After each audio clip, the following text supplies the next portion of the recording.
Hi, my name is Kevin, and I'm doing this in my room, so I apologize that it's a bit untidy.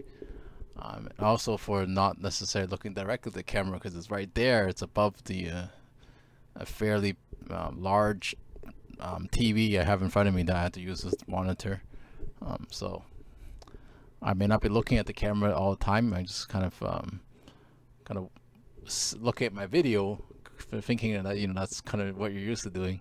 Anyways, without getting into too much of a tangent, a short introduction about myself. I am I am an MDiv student, and I only recently switched to doing biblical studies, um, because I originally thought I was going to do counseling and spiritual care more of a program. So I've only taken the one preaching course, and I've done the one preaching assignment where you just write a sermon as if you were going to preach it to an audience. That's more based on a life of pi and to convince people about God. And then we just had to do another at the end of the course, another quick live, another quick presentation sermon to the class. So other than that, I do maybe occasionally have done you know, devotionals for different sports ministries. But I'm not the type of person who has preached regularly yet in any type of setting, like in a church or anything like that. So I'm not one of those. But maybe if I continue to develop some gift, and I eventually do develop more of a knack for it, if if God can use me one way in that way, then it may be something I could look into uh, doing in different capacity and more regularly in the future. But as for now, it's I'm still just discerning how God's going to use that. So, anyways, let's not take up too much time. As per the specifications of this competition, I am going to be doing a short message on the kind of talking about an overview of what the Bible says about the end times. And I have taken a lot of just basically examining a lot of the literature that people and other like messages that people have talked about it, and there's a lot of focus on Matthew and a lot of that stuff like that. I don't really particularly touch on that. I kind of focus more on Daniel for this video, and it's because not necessarily because I think that because I've only studied Hebrew. I've only taken the one Hebrew course, and I haven't taken Greek. But it's also like because I feel that the end conclusion of Daniel kind of has a good framework and foreshadowing of because it's a lot of prediction. I find that even though Jesus kind of says that in the gospel that the end will come like a thief in the night and the hour and time unknown. I think that that a lot more details about the end and what that invokes is brought about in this passage, these or through the the literature of Daniel. So it's more in that sense like Revelation, where it kind of like it's gonna say like the end is gonna look like this, it's gonna be like that, and and this is gonna happen, and God's gonna bring this and stuff like that. So I kind of feel like it's more definitive passage is why I picked it. And also to set up a bit of a background of Daniel is that he was the kings of Iser, right? As you know the story, and he always even though he was being thrown in the lion's den for not bowing down to Nebuchadnezzar instead of bowing down and worshiping God, he always trusted in God. And the other thing is like there's a lot of similarity from Daniel to Joseph, where like he brings about like the wisdom from God. So you kind of know that that's kind of like his trust and source of wisdom is from God. That he's always putting the emphasis on God. Like God is the one who can bring about His kingdom. That he trusts in God through those trials of it's starting from the fast where like he's like, I'm only going to eat me and my men are only going to eat vegetables. We don't need to eat the choice food from the king's table, because like that's not necessarily necessarily going to bring about like success and health. He puts all his trust in God. just like the way that that Joseph had, and this is the way that we should be doing. So it's a good example of putting trust in God, and also like he also kind of focuses in on the theology that God would bring about His kingdom. It's not like we bring about our kingdom by our own talents or our own means. Like I said about the fast, right? He doesn't think that by his own strength, he can bring about the goodness of God, and bring about God's kingdom through his own strength. But he trusts that God is the one that's going to be bringing about his kingdom in that sense. So that's why I decided to focus on a character like Daniel and what he has to say. I'm not necessarily going to read very in detail about the passages, but I will mention them. But most of the reading I did, or the reading I'm talking about, is actually from the last 3 chapters of Daniel, in terms of like his predictions about like all the wars and all the stuff are coming. So like I kind of feel that one other thing that we notice is that when we started in Daniel 9, we see that he's praying for the Jerusalem, and he's also saying like he also confesses that we sinned against you and all that. So like it kind of sets up a prequel of what's happening, that's leading to all these events and all these tribulations that will happen. Is that because we have sinned against you, and I think that that's a lot of parallel to Jesus on the Mount of this is prayer in the mountain of Jerusalem, before being captured and being tried for crucifixion. Is that like he's Daniel is also in the same way he's petitioning for Israel and all the faithful in front of God. Like he's trying to get God to bring about like justification for he's like saying like even though we sin against you, please don't forget about us. It's very similar to the way Jesus also kind of like like right after he predicted to the disciples about the end times, he's also kind of praying intercessory prayer that that God will cleanse his people and forgive his people, in that sense. And the other thing that the reason that I'm bringing out from these passages is that very often you hear a lot about that phrase about that's kind of like the key phrase that kind of ties it into why this passage is talking about the end times, where there's like it's called a desolation that causes the abomination that causes desolation, which also is referred to by Jesus in the Gospels, in those Matthew passages I mentioned earlier, where he talks about like why like that's he's like, this is what I'm talking about. It's like just like Daniel predicted. There's the desolation causes abomination, and a lot of people thought that that's sort of like that thing that where like the king kind of stopped the sacrifices in like the second century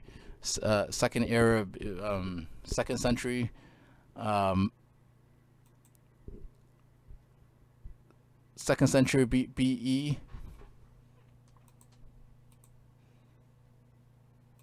Sorry, that part of the note's gonna go. Yeah, I apologize. The video is a little bit kind of like in and out and jittery because I just paused it when I was having technical difficulties, or if I need to get to the next part of my message. I didn't want to make a very long video with all the interruptions. All right, so just make a quick note of that if you see some of that later on in the video as well. But I'll try to keep those kind of like incontinuities to a minimum. Anyways, to go back to what I was saying, like the abomination that causes desolation in Daniel, like some people think that it's about like the king and Esaias the fourth replacing stopping the daily sacrifices of the Jewish temple, and putting out the sacrifices to altars and other gods and stuff like that. The pagan sacrifices instead.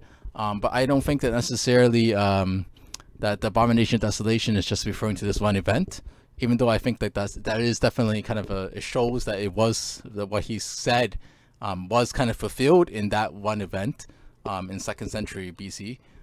Even though like it does kind of show like a prophetic fulfillment. That's what's being predicted. That's what's happening. at the time, or happens before Jesus, or it has happened as he had prophesied.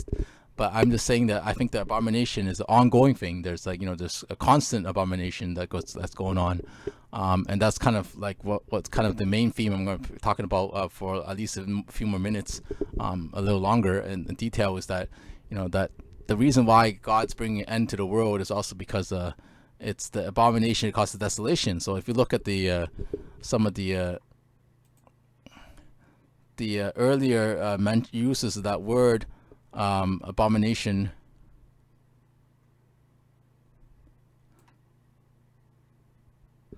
and desolation, like in Daniel verse Daniel chapter 9 verse 2, he says that he will accomplish for the desolation of Jerusalem, for that happens in 20 years.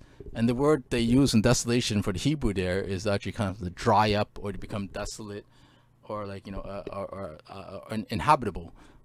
So like in the same way, they use a similar word to become desolate at the end of the chapter in verse 27 when they mention this, abomination to become, abomination causes desolation, which is not always translated that way in all English versions, but that's how I know it in the NIV. So what I'm saying is that that's the way it's translated there. But like in the Hebrew, they also use the word where it's saying that it's it's inhabitable. So I think that a lot of this is actually similar to in Mark 12 when Jesus he had a fig tree and he said, okay, I'm gonna dry up the fig tree. So in the same way where verse 2 in the Hebrew says it's like to dry up, it's sort of like he's going to turn the earth into a desert wasteland where it's like it's not going to be habitable. That's kind of like how it's the same way. It's like that Jesus destroyed the fig tree, made it dried up. It's gonna like be like kind of a drying up of the entire earth. And later, which if I have time to get into 2 Peter, it mentions about like the whole earth is like going to be burnt up and consumed in fire. So like it's going to become like a desert wasteland, scorched, and kind of dried up. That whole dried up is also mentioned in Jeremiah 8:13, where it says, "I will take away their harvests. There were no grapes on the vine. There were no figs on the tree, and their leaves will wither, which I have given them, and will be taken from them."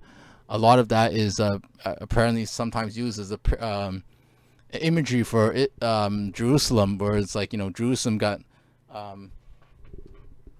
like the temple in Jerusalem was destroyed by the Babylonians in 586 and the Romans in 70 AD. So like they read that every year, on the 9th of Ab, it says in the Hebrew calendar, to kind of like signify that event. So in the same way, like I think that a lot of that was actually taking place in Mark as well, because like Jesus also turned over the temple, because he said that you're turning it over like instead of being a house of prayer, you're turning into a den of robbers, right? As that verse. So he turns over the temple, so he destroys both the fig tree and the temple at the same time. In the same way that that they read that passage about Jerusalem kind of being like a fig tree being destroyed, and when their temple is destroyed, to kind of commemorate that event. So those two like kind of tied together. So the fig tree is like the temple. In the same way, I think that God's doing the same thing with the whole earth in this passage, is what Daniel's saying, that he's gonna like, because the earth is not serving its purpose. Instead, it's like doing other things that it shouldn't be doing. Like there's human trafficking. There's right now we got COVID. People. Well, I mean, like, that's not really necessarily all necessary people's fault, but what I'm saying is like a natural consequences of the earth is not ideal. Like but going back to what I'm saying, like human trafficking, child labor, and all that. So a lot of people are turning to earth into something it shouldn't be, and using the earth for wicked instead of good. So then God is like, well, just like when the fig tree purpose is to bear figs, and it wasn't doing that, the God instead just destroys the fig tree. So I think that that's kind of like the imagery I'm saying I'm doing here for the earth. Like that's what Daniel's kind of using. Like the earth is supposed to be like in Genesis, right? God created it and he saw that it was good. And he told that and he said to Abraham and Noah, you should bear fruit and multiply. You should bear fruit and bring about seed and to flourish and bring about good things. But because we are not doing that with the earth, instead we're corrupting it, whatever. Just like in Noah's time, like the when God tells Noah that he's going to destroy the earth, it's like the whole earth is filled with corruption. And then that's why I'm going to destroy the earth. So in Genesis, that he outright tells Noah that's what he's going to do. And to kind of make a long story short, because I'm running out of time, just like he's going to come and destroy the whole earth. That's why I'm destroying the earth, because it's wicked. So in the same way, I think that the abomination is not just a single event, but we constantly are leading up more and more abomination at the earth. Is the reason that Daniel is saying that God is eventually going to come and make the earth. It's going to cause desolation. It's going to cause God to want to bring about the desolation of the entire earth as a whole, just to kind of bring about that the desolation and the destruction of the earth entirely. So just to conclude off that thought, that's what I'm saying, is that what Daniel is saying, and that's why it's a good predictor of the end times in the last few chapters of Daniel. And like the way we understand time differently from the way God understands time, so I don't think that necessarily the numbers that you see in Daniel, or a certain number of years, or a time and a half times, and then this is going to be the end of the earth. I don't think that necessarily is a necessarily, you could think of it as an accurate timeline of does this, like some people they think that these 7 years is multiplied by 7, and then you got like 7,000 years or whatever, and then eventually that's what there's a fixed or relatively rough estimate of when the earth is going to end. I don't necessarily think that God necessarily measures time in the same way we measure time. And then the same thing, when you see like Genesis 9, where God promises not to end the world again with a flood. I think it's the same thing. We see a lot of floods happening around us, and then people rebuild the neighborhoods after the flood. So that's constantly happening. It's so I think what's happening is there is so what I have to justify that passage is if God says he's not going to destroy the world again, when he brings about the rainbow in Genesis 9, and he promises not to do it in verse 11, why is the world coming to an end? I think the only justification for that is that God's doing it because Earth is not serving its purpose, so he has to take care of it once and for all, just to stop this whole cycle. Because when he does it in Genesis, the purpose is to allow Noah to live on and to rebuild from his descendants, that hopefully his descendants will do better and serve God and follow God.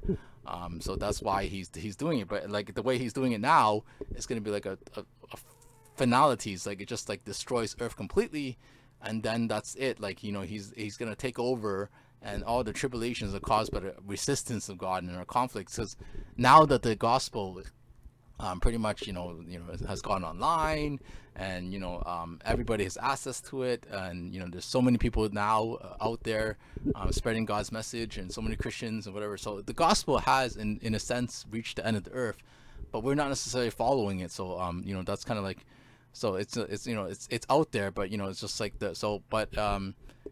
because we're not following the manual, we're not doing, we're not taking care of the earth the way it should be. God's gonna destroy it once and for all. And in the same way, it's sort of like a garden, or that's all dead, or a house that's rotten and